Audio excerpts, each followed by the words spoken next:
Bienvenue dans les nouveaux bureaux du label Optic for Good qui se trouve à Saint-Cyr-sous-Dourdan en Essonne. Je suis fière d'avoir pu développer le label Optic for Good en Essonne directement parce que c'est un label qui est national et international. Ce label donc c'est pour des marques de lunettes éco-responsables et aussi pour des opticiens écolos.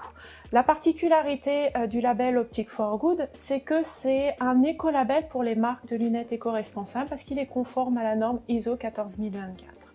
Comment les marques de lunettes et les opticiens peuvent devenir Optic for Good?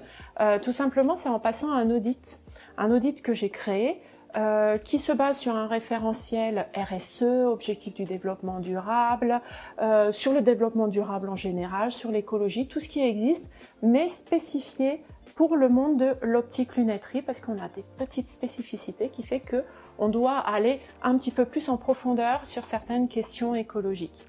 Optic for Good, c'est un label, mais c'est aussi de la sensibilisation à l'écologie dans le monde de l'optique lunetterie.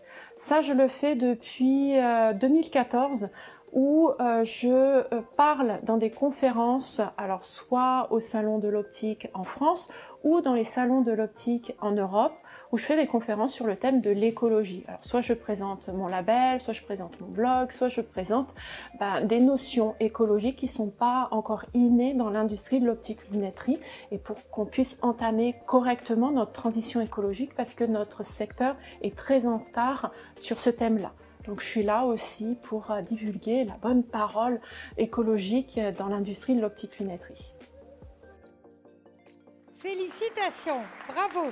Alors c'est Carole Rille qui me rejoint sur scène, fondatrice et PDG d'Optic for Good, et c'est José Correia, vice-président de la communauté de communes du Dourdanais en Hurepoix, en charge du développement économique, qui remettra le trophée. Et vous arrivez de la gauche. Bienvenue et bravo pour ce trophée et cette initiative. Et en y pensant, je me dis que mes lunettes ne doivent pas être éco-responsables du tout, de rien du tout. Merci, mais bon, je ferai mieux la prochaine fois. Alors, tiens, je vous passe donc le micro. Vous savez, c'est ce genre de label, on se dit, mais pourquoi personne n'y a pensé avant? Et oui, c'est vous qui avez pensé? Oui, parce que déjà je suis opticienne à la base. C'est une base. Oui, et famille zéro déchet depuis quelques années. Et oui, vous êtes entrée dans cette... C'est un engagement personnel que j'ai appliqué dans mon métier en fait. Et donc j'ai développé au fur et à mesure des rencontres et j'ai adapté par rapport aux demandes et aux envies et aux besoins de ce qu'on me disait. Et donc voilà, c'est génial. Donc l'objectif, on est d'accord, c'est qu'il y ait de plus en plus d'opticiens qui est ce label et que ça fasse référence. Oui, opticien et marque de lunettes, ouais. Parce que marque de lunettes, on est la base en fait du métier.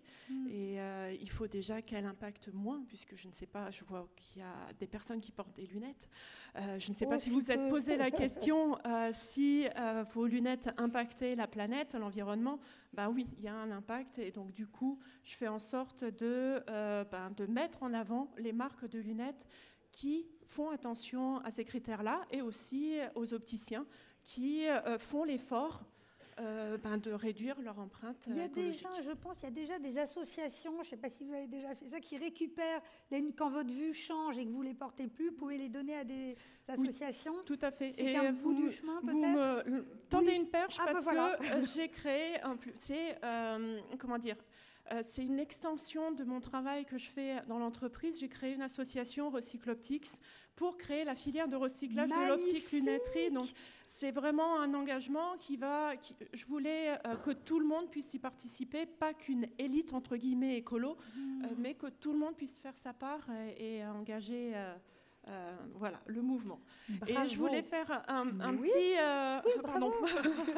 Vous avez encore un petit mot.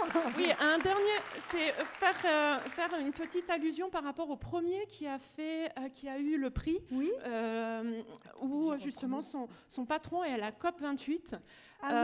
C'était General Energy. Voilà, et en fait, moi j'ai une marque labellisée Optic for Good qui est présent et qui expose à la COP28 et il m'a dit, Carole, est-ce que tu vas venir me voir pour...